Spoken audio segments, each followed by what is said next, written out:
سب سے زیادہ ہدف حضرت معاویہ رضی اللہ تعالیٰ عنہ کو بنایا جاتا ہے. حضرت معاویہ نے اسلام کی بہت خدمت کی ہے.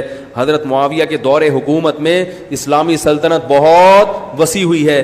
اگر ان سے کوئی غلطی ہوئی ہے, جو ہمارا یہ عقیدہ نہیں ہے کہ صحابہ سے غلطی نہیں ہو سکتی, ہم کہتے ہیں ان کی نیکیاں ان کی غلطیوں پر, بولو بھائی, حاوی ہے, وہ بھاری ہے. تو وہ جو ایمان لے آئے اور ایمان کی حالت میں نبی صلی اللہ علیہ وسلم کے چہرے انور کو دیکھ لیا, اور پھر اللہ کے دین کے غلبے کے لیے ایک بدبخت کہہ رہا تھا حضرت ابو سفیان کے بارے میں بڑا ایک نیگیٹو کہ وہ تو بہت دیر سے ایمان لائے تھے, اور وہ تو اصل میں وہ تو بالکل جب سب کچھ فتح ہو گیا آخر میں لا کے, برائی نہیں کر رہا تھا, لیکن لگ رہا تھا کہ اس کو حضرت سفیان کے ساتھ رضی اللہ عنہ, ابو سفیان کے ساتھ رضی اللہ عنہ لگاتے ہوئے تکلیف ہو رہی ہے. وہ مشہور فتنہ ہے, آپ جانتے ہیں اس کو. لگ رہا تھا کہ اس کو اچھا نہیں لگ رہا کہ وہ اتنی دیر سے بھی کیوں لائے ایمان, یعنی اس کے اندر سے بغض جھلکتا ہے نا انسان کا کہ کھل کے تعریف ہوتے ہوئے تکلیف ہوتی ہے. ابو سفیان اگرچہ دیر سے ایمان لائے ہیں, ٹھیک ہے, ان کی وہ فضیلت نہیں ہے جو ان صحابہ کی ہے جو جلدی ایمان لائے, ہم مانتے ہیں, لیکن آپ ان کے بارے میں ایسا تبصرہ کریں کہ گویا آپ کو نیگیٹو پہلو کر کے دکھا رہے ہو, دیر سے ایمان لائے اور بہت آخر میں, اور ان کو تو نبی نے اتنے ہدیے ودیے دیے تھے اور گفٹ دیے تھے تاکہ دین سے جڑے رہیں, وہ قربانی تو نہیں. تو آپ حضرت ابو سفیان کی تاریخ دیکھو, دیر سے ایمان لائے ہیں, لیکن دیر سے ایمان لانے کے بعد اسلام کے لیے کیا کچھ کیا ہے آپ نے. حضرت ابو سفیان نے دیر سے ایمان لانے کے بعد اس تاخیر کی تلافی بھی کی ہے. یہ واقعہ سنا کے بعد ختم کرتا ہوں. حدیث میں ہے کہ حضرت عمر رضی اللہ تعالیٰ عنہ کا دربار تھا, تو حضرت بلال اور حضرت ابو سفیان اور ایک اور قریش کے سردار تھے, یہ تینوں حضرت عمر سے ملنے کے لیے آئے. حضرت عمر رضی اللہ تعالیٰ عنہ نے سب سے پہلے اجازت دی حضرت بلال کو. تو حضرت ابو سفیان کو غصہ آیا کہ ایک غلام ہے اور ہم عرب کے سردار ہیں, عمر بن خطاب آج غلاموں کو سرداروں پہ ترجیح دے رہے ہیں. تو وہ جو دوسرے صحابی تھے نا, ان کا نام ذہن سے نکل گیا. انہوں نے کہا اے ابو سفیان, دیکھو جب اسلام کمزور تھا تو ساتھ کس نے دیا؟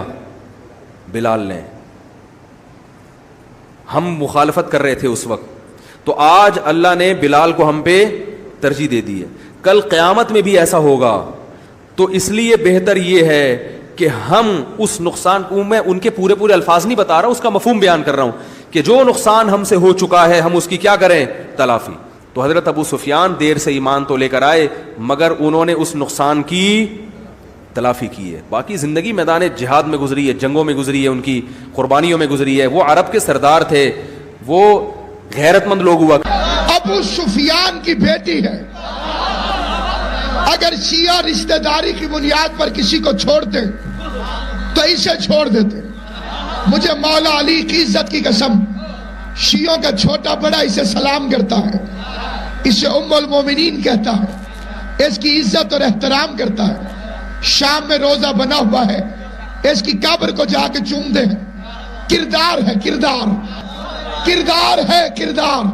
مکہ فتح ہو گیا, اس کے باپ نے گورنمنٹ آف مکہ کا کلمہ پڑھ لیا. حکومت مکہ کا کلمہ پڑھنے کے بعد بیٹی کے گھر رسول کا سسر بن کر عزت کروانے کے شوق سے ابو سفیان داخل ہوا. میری بیٹی کا گھر ہے, میں تو بادشاہ کا سسر ہوں, ایسے دیکھنا میری طرف. اس نے پورے کمرے میں نظر پھرائی, سب سے اچھا بستر دیکھا. اس نے کہا میں مشرکوں کا سردار اور یہ بستر بہت اچھا ہے, مجھے اس پہ بیٹھنا چاہیے. اعلیٰ ترین بستر تھا, لیکن تھا مصطفیٰ کا. بستر صاف ستھرا تھا, اعلیٰ تھا, لیکن تھا مصطفیٰ کا. مجھے مولا علی کی عزت کی قسم, کروڑ چھپائے کوئی حق نہیں چھپ سکتا. کائنات کے مولوی اکٹھے کر ام حبیبہ میں فتویٰ لگا. بستر پہ ابو سفیان بیٹھنے لگا, ہوا میں تھا, ابھی زمین پر نہیں پہنچا تھا. عزت مآب ام المومنین دوڑ کے رسول کا بستر کھینچا. حضرت ام حبیبہ دوڑی. اب دیکھنا نتیجہ, سننا نتیجہ. حضرت ام حبیبہ دوڑی, اور رسول کا بستر ابو سفیان کے نیچے سے کھینچا، آواز دے کے کہتی ہے ناپاک پاک کی جگہ نہیں میں۔ یہ فکرہ اکثریت کو سمجھ میں آیا ہے۔ اگلا فکرہ پھر خاص کے لیے خاص ہے، اسے سمجھ آئے گی جسے حسین کی ماں چاہے گی۔ تو نبی کی اچھی بیوی وہ ہوتی ہے جو شوہر کی جگہ پر باپ کو نہ بیٹھنے دے۔